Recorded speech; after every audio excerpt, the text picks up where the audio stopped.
जय हिंद दोस्तों, मैं अनिकेत कुमार बिहार कृषि विश्वविद्यालय सौर भागलपुर से एग्री गाइडेंस की इस यूट्यूब चैनल में आप लोगों का स्वागत करता हूं।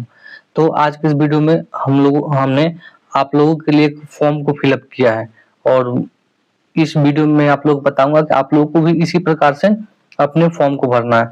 बहुत सारे स्टूडेंट को जो है कॉलम नंबर 15 जिसमें जो है एकेडमिक डिटेल्स भरना है, उसमें समस्या आ रही थी कि मेरा जो है क्लास 10 में जो है ओजीपी में दिया हुआ है, ठीक है, तो उसको हम परसेंटेज में कैसे कन्वर्ट करें और भी बहुत सारी चीज़ें तो मैं इस वीडियो में बताऊंगा कि अगर आपका जो है ये सीजीपी में है तो आप उसको जो है परसेंटेज में कैसे चेंज करेंगे, आप उसको जो है मार्क्स में कैसे चेंज करेंगे, इन सभी चीज़ों के बारे में मैं आप लोग उस वीडियो में बताने जा रहा हूँ। तो इस वीडियो में आप लोग अंत तक बने रहिए। अगर आप लोग फॉर्म फिल कर लिए हैं तो आप लोग इस फॉर्म से अपने जो एप्लीकेशन फॉर्म उसको आप मैच कर सकते हैं कि हमारा कहीं मिस्टेक भी है। तो चलिए हम लोग वीडियो को स्टार्ट करते हैं। तो मैंने आप लोगों को पहले ही बताया था, जहां पर लिखा हुआ होगा फॉर ऑफिस यूज ओनली, उस कॉलम को आप लोगों को कुछ नहीं छूना भी नहीं है। उसके बाद आगे यहाँ पर है, नीचे में लिखा हुआ to be filled by the candidate, यानी कि कैंडिडेट को यहाँ खुद भरना है। तो सबसे पहले आपका जो नाम है, और हमेशा आप कोई भी चीज भरिए इसमें तो कैपिटल लेटर में भरिए, क्योंकि अगर आप स्मॉल लेटर या कर्सिव राइटिंग भरते हैं तो वहां का जो ऑफिसर होंगे उनको वो समझ नहीं आएगा आपने क्या लिखा है। तो ये कैपिटल लेटर लिखने इसीलिए बोला जाता है ताकि आप जो इन्फॉर्मेशन या आप जो डिटेल्स दे रहे हैं अगला आदमी को आपकी बात समझ में आए। तो ईमेल आईडी भी आप कैपिटल में लिखे, कहीं कोई दिक्कत नहीं है उसे, बस समझ में आना चाहिए कि आपने क्या लिखा है। तो चलिए, तो सबसे पहले यहाँ लिखा हुआ है नेम ऑफ कैंडिडेट। तो आपका जो नेम है, जैसे कि मेरा नाम अनिकेत कुमार है तो अनिकेत, ठीक है। उसके बाद बीच में एक बॉक्स खाली रहेगा, उसके बाद कुमार। अगर आपका 3 वर्ड का नाम है, मान लीजिए क्या कि अगर आपका नाम है श्याम कुमार चंद्रा, तो श्याम फिर बीच में गैप, फिर कुमार, फिर बीच में गैप, फिर चंद्रा लिखाएगा। मतलब कि आपका नाम जितने खंड में, जितने पार्ट में डिवाइड है, हर एक पार्ट खत्म होने के बाद बीच में एक बॉक्स गैप रहेगा। हिंदी में भी मैंने कुछ इस प्रकार से अपने नाम को लिखा है। उसके बाद है फादर्स नेम। फादर्स नेम भी कुछ उसी प्रकार होगा, ठीक है, कि आपके कि जब एक पार्ट, यानी जैसे कि यहाँ देख सकते हैं आप, एक पार्ट खत्म हो गया तो इसके बीच में क्या है, यहाँ पर एक एक जो गैप है, फिर सेकेंड पार्ट खत्म होने के बाद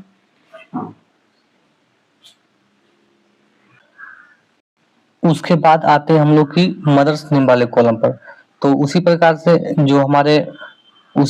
जो मदर्स नेम है, तो जो फर्स्ट जब एक पार्ट जब खत्म हो जाएगा तो उसके बीच में गया, फिर सेकेंड पार्ट को भरना है, ठीक है। फिर भी अगर कोई समस्या है तो हमारा व्हाट्सएप नंबर मैंने पिछली वीडियो में दिया है। बहुत सारे स्टूडेंट कम जो मैसेज करके हमसे बात भी किए हैं, पूछे भी है, और जहां तक हो पाता है हम उनका हेल्प करने का प्रयास करते हैं। और हम लोगों ने जो है बीयू पीजी एंट्रेंस एग्जाम के लिए जो है एक टेस्ट निकाला है, ठीक है। उस टेस्ट में क्या है, निम्रा सुंडा बुक है, उसका जो है पेज बाय पेज हम लोग उसका क्यूज करवाते हैं अपने टेलीग्राम ग्रुप में। और अभी हम लोगों ने कल से ही इसका प्रीवियस क्वेश्चन पेपर को स्टार्ट किया है, जो 100% ओरिजिनल पेपर है। लगभग 4 से 5 साल का मैं उस ग्रुप में उसको क्यूज के माध्यम से करवा रहा हूँ, ताकि जो स्टूडेंट तैयारी करे उनको कम से कम पता चले कि हमने क्या पढ़ा है और किस प्रकार का क्वेश्चन पूछा जा रहा है, उसके अकॉर्डिंग हमारा भी तैयारी कैसा है। तो अगर आप लोग भी उस क्यूज में जो है जुड़ना चाहते हैं तो आप स्क्रीन पे दिए हुए नंबर पर आप जो है बात कर सकते हैं, ठीक है। आप लोग स्क्रीन पर आप लोग को एक पोस्टर दिख रहा होगा, इसमें एक नंबर है, इस नंबर पर आपको 49 रुपए पे करना है। और तो इससे क्या होगा, आप लोग 1 मंथ के लिए इसमें क्यूज और जो भी प्रीवियस क्वेश्चन रहेंगे आप लोग को इसमें जो है इसको अटेम्प्ट कर पाइएगा। तो खैर हम लोग वीडियो में आगे बढ़ते हैं। तो उसके बाद हमारा जो है फोर्थ में गार्जियन नेम, अगर पिताजी नहीं है तभी गार्जियन नेम को भरना है। वही लिखा हुआ if father is not alive, यानी कि अगर आपके पिताजी हैं तो इस कॉलम को आप लोग को नहीं भरना है। आगे है डेट ऑफ बर्थ। तो डेट ऑफ बर्थ क्या है, जो आपके क्लास 10 और 12th में जो सर्टिफिकेट है, जो उसमें जो डेट ऑफ बर्थ दिया हुआ है उसके अकॉर्डिंग डेट ऑफ बर्थ भरना है। उसके बाद है आपका परमानेंट एड्रेस। तो मेरा घर बरौनी बेगूसराय पड़ता है, तो मैंने अपना एड्रेस को लिख दिया है। उसके बाद मेलिंग एड्रेस। मेलिंग एड्रेस का मतलब हुआ आप अपने एडमिट कार्ड को कहाँ मंगवाना चाहते हैं, या फिलहाल अभी आप कहाँ रह रहे हो सकता है कि आप किसी कॉलेज में पढ़ रहे हो तो आप अपने एडमिट कार्ड को कॉलेज में ही मंगवाना चाहते हो, तो आपको वही लिखना है। तो मैंने डू लिखा है, डू का मतलब है जो ऊपर लिखा हुआ है सेम, ठीक है। तो अगर आप अपने कॉलेज में मंगवाना चाहते हैं तो अपने कॉलेज का नाम, या आप उसको जहाँ आप उसको जो है पोस्ट के द्वारा मंगवाना चाह रहे हैं, आपको वही एड्रेस देना है और आपका एडमिट कार्ड बाय पोस्ट ही आएगा। आगे है इसमें मोबाइल नंबर, तो आपको अपना मोबाइल नंबर जो है फिल कर देना है। उसके बाद ईमेल है, देखिए ईमेल आईडी यहाँ पर आप लोग को दिखाई पड़ रहा होगा, इसमें कुछ स्पष्ट रूप से लिखा हुआ है ताकि जो अगला आदमी होंगे उनको समझ में आए कि हमने क्या लिखा है, xyz@gmail.com। ये मैंने ऐसे ही सिंपल तौर पर लिख दिया है। उसके बाद है कि आपका मेल और फीमेल आपके हैं 9 नंबर वो भर देना है। 10 नंबर इंडियन भरना है कि हम लोग सभी तो भारतीय ही हैं। उसके बाद डोमिसाइल ऑफ बिहार, तो इसमें सभी स्टूडेंट को यस करना है क्योंकि इस फॉर्म का जो प्रोस्पेक्टस है उसमें साफ साफ लिखा हुआ है कि दिस मतलब student whose are eligible which belongs to Bihar domicile, यानी कि बिहार राज्य के जो छात्र निवासी हैं वही इस एप्लीकेशन फॉर्म को भर सकते हैं। तो आपको इसमें यस करना है। अगर आप किसी अदर स्टेट से हमारी वीडियो को देख रहे हैं तो आप लोग इस फॉर्म को नहीं भर सकते। अगर आप लोग को इस कॉलेज में आना है तो आप लोग इस कॉलेज में ICR के थ्रू जरूर आ सकते हैं। ठीक है, लगभग 20% सीटें जो है वो ICR के थ्रू इस कॉलेज में है। आगे हम बात करते हैं रिजर्वेशन कैटेगरी, मतलब आपका कौन सा कैटेगरी वो भर देना है। कैटेगरी के बाद आपको कास्ट भी भरना है, ठीक है, आपका क्या कास्ट है। उसके बाद है अप्लाइंग फॉर, इसमें आपको चुनना है कि आप किसके लिए अप्लाई कर रहे हैं। मास्टर डिग्री के लिए तो मास्टर डिग्री के लिए तो मास्टर डिग्री में जो उसमें टिक करना है। अगर आप PhD के लिए करें तो PhD में करना है और किसी में अपना मन से क्रॉस नहीं करना। ऐसा नहीं कि मास्टर के लिए कर रहे हैं तो मास्टर में टिक कर दी, इसमें क्रॉस कर दी। अपना मन से कुछ एडवांस नहीं करना है, ज्यादा इसमें दिमाग खर्च नहीं करना है इसमें। आगे बात करते हैं बैंक ड्राफ्ट। ठीक है, देखिए बैंक ड्राफ्ट में अभी जो है कुछ समस्या चल रहा है स्टूडेंट के मन में कि सेम मतलब कि हमारा खाता HDFC बैंक में होगा तभी जो है बैंक ड्राफ्ट बनेगा, कि अगर SBI में है या अदर बैंक में अगर हमारा अकाउंट है तो क्या HDFC के नाम से बैंक ड्राफ्ट बन सकता है कि नहीं। तो इसके बारे में आप लोगों को थोड़ा बैंक में जाके ही पता करना होगा क्योंकि हम लोग तो खुद भी एक स्टूडेंट है, तो चूंकि बैंक के बारे में बहुत ज्यादा नॉलेज नहीं है हमारे पास, तो आप लोग बैंक में जाकर बात कीजिए वहां पर क्या बताया जा रहा है।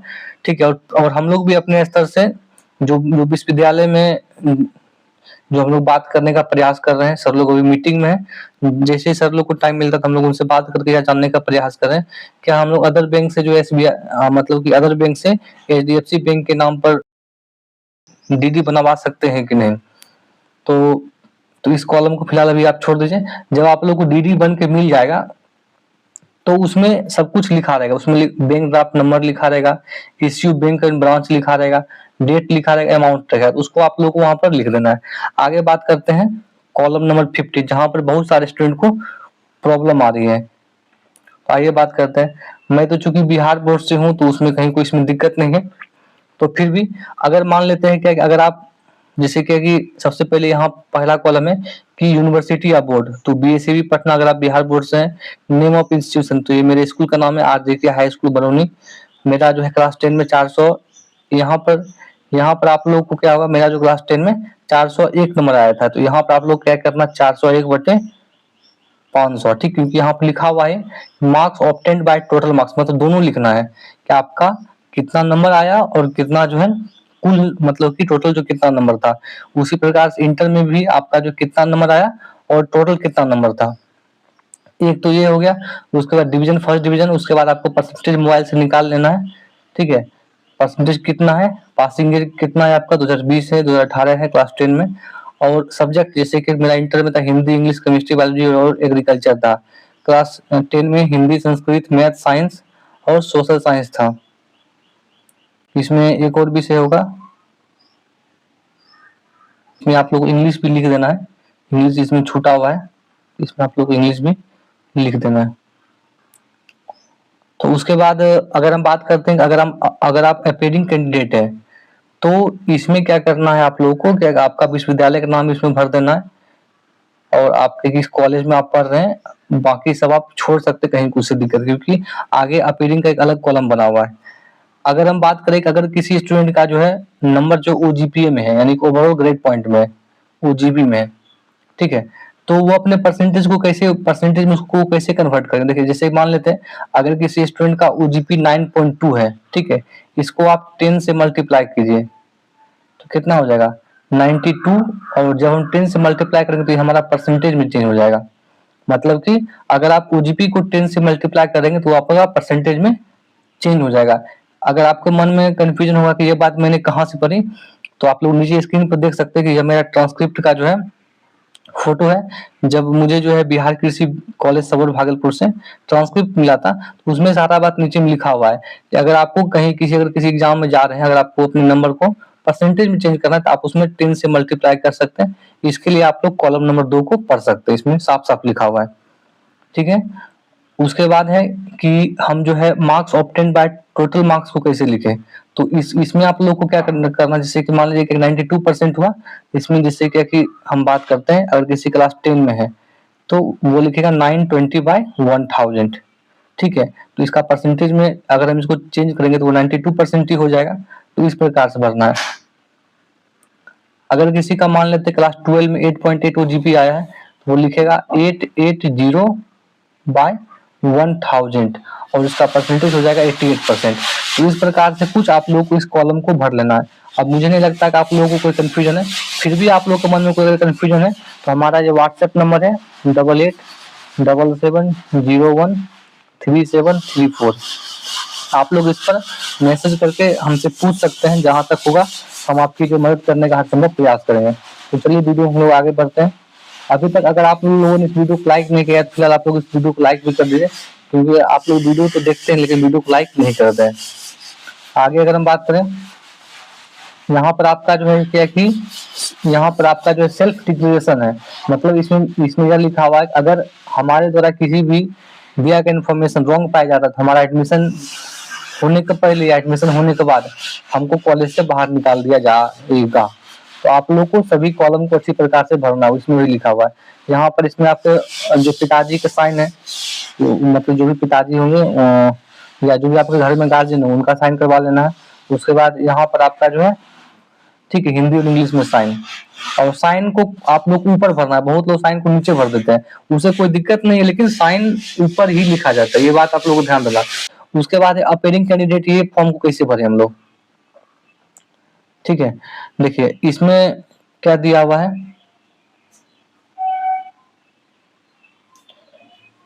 इसमें लिखा हुआ है दिस इज सर्टिफाइड डेट। अगर आप मेल है तो ये दोनों कॉलम को इसमें कट कर दीजिएगा, फीमेल हो तो हो जाएगा श्रीमती। तो Shri Aniket Kumar is a student of this institution during the period of, अगर आप अपीयरिंग में है तो 2021 से 25 एंड अपीयरिंग इन दी। ठीक है, यहाँ पर क्या हो जाएगा, एमएससी डिग्री प्रोग्राम। अगर आप एमएससी के लिए फॉर्म भर रहे हैं तो MSc degree programme, MSc degree, इसको आप लोग अच्छे से लिख दीजिएगा, प्रोग्राम स्पेलिंग से लिख दीजिएगा आप लोग। उसके बाद है इन एग्जामिनेशन ऑफ यहाँ पर हो जाएगा Bihar agriculture university, Bihar agriculture बस लिख दीजिएगा क्योंकि यूनिवर्सिटी लिखा हुआ है, बिहार एग्रीकल्चर यूनिवर्सिटी लिखा हुआ है, तो बस इसी प्रकार इसको भरना है। यहाँ पर एमएससी डिग्री प्रोग्राम भरना है, यहाँ पर लिखना बस बिहार एग्रीकल्चर। मतलब हुआ क्या कि यह सत्यापित किया जाता है कि अनिकेत कुमार जो कि 2021 से 25 बैच के स्टूडेंट हैं, वे जो है एमएससी डिग्री प्रोग्राम में बिहार कृषि विश्वविद्यालय सबौर के एमएससी डिग्री प्रोग्राम में अपीयर हो रहे हैं। यह जो है सत्यापित किया जा रहा है, आपके जो हेड हैं उनके, मतलब आपके जो इंस्टीट्यूशन के जो हेड हैं, चाहे वो डीन हो सकते हैं। नॉर्मली इसमें क्या करना है कि आपके कॉलेज के या आपके जो इंस्टीट्यूशन है उस पर जो सभी सर्टिफिकेट पर साइन करते हैं, आपको उन्हीं से साइन करवा लेना है और उनका मुहर भी ले लेना है। ठीक है, उसके बाद जिस डेट को वो साइन करेंगे तो उस डेट को इसमें लिखवा लेना है कि किस डेट को वो साइन करो, ये जो है सर खुद से भर देंगे। ठीक है, किस डेट को और आपका कॉलेज कहाँ है वो भर दीजिएगा इसमें। ठीक है, उसके बाद है यहाँ भी लिखा हुआ है कि कैंडिडेट को खुद से भरना है, तो अनिकेत कुमार आपके पिताजी के नाम। उसके बाद यहाँ पर सब्जेक्ट, इसमें भी स्टूडेंट को समझ में नहीं आ रहा तो यहाँ पर क्या लिखें, तो यहाँ पर नॉर्मली आप लोग को क्या करना है, यहाँ लिखना है एमएससी एग्रीकल्चर। मतलब आप किस विषय के लिए फॉर्म भर रहे हैं, तो आप एमएससी एग्रीकल्चर के लिए भर रहे हैं ना। अगर आप एमएससी एग्रीकल्चर भरते हैं तो आप सारे सब्जेक्ट को चूज कर सकते हैं, मतलब agronomy, horticulture, soil science, plant physiology, plant pathology, entomology, जितने भी सब्जेक्ट पढ़ाई होते हैं सभी सब्जेक्ट को आप चूज कर सकते हैं। यानी कि इसमें आप लोग को एमएससी एग्रीकल्चर भरना है। अगर आप पीएचडी से होंगे तो आपका एमएससी किसी एक विशेष होगा, मतलब मान लेते हैं कि अगर जैसे कि मेरा जो एग्रोनॉमी से मैं यहाँ पढ़ रहा हूँ तो मैं यहाँ लिखूंगा, मैं यहाँ एग्रोनॉमी लिख दूंगा अगर पीएचडी में अगर होगा तब, यहाँ फोटो को चिपका देना और वही फोटो देना है जो फोटो आप लोग के पास कम से कम 10 पीस हो। अगर फोटो नहीं है तो आप लोग मार्केट में जाकर फोटो एक अच्छा सा खिंचवा सकते हैं। और सेम फोटो आप लोग को एडमिशन के समय भी लगेगा। अगर फोटो आप लोग को चेंज कर देते हैं तो वहाँ पे एडमिशन नहीं हो पाएगा। इसको आप लोग ध्यान देखिए। यहाँ भी क्या, यहाँ पर साइन करने का बॉक्स ऊपर है, साइन हमेशा ऊपर ही होता है। यहाँ पर साइन कर देना है। यहाँ पर ऑफिस यूज होंगे तो यहाँ पर ज्यादा दिमाग नहीं लगाना है, आगे बढ़ जाना है इसमें। तो उसके बाद वेरिफिकेशन कार्ड, इसमें भी सेम चीजें जो ऊपर था वही चीजें, यहाँ फोटो चिपका देना है सब कुछ। यहाँ यहाँ भी लिख देना है कि MSc एग्रीकल्चर लिख के ब्रैकेट बंद कर देना है, ठीक है। और यहाँ पर ये सब कॉलम में आप लोगों को कुछ नहीं करना, ठीक है। जहाँ जहाँ लिखा हुआ है फॉर ऑफिस यूज होंगे उस कॉलम में आप लोगों को कुछ नहीं करना है, ठीक है। उसके बाद पेज नंबर 4 है। पेज नंबर 4 में कुछ भरने के लिए नहीं है। तो इस वीडियो में इतना है। अगर आप लोग के मन में कोई भी अगर समस्या है तो आप लोग कमेंट कर सकते हैं। मैंने इस वीडियो में अपना नंबर भी दिया, आप लोग उस वीडियो पर उस नंबर पर हम लोग हमसे बात भी कर सकते हैं, व्हाट्सएप कर सकते हैं। सर हमें ये समझ में नहीं आ रहा है, जहां तक होगा हम लोग आपकी मदद करने का प्रयास करेंगे। तो इस वीडियो को देखने के लिए बहुत बहुत धन्यवाद।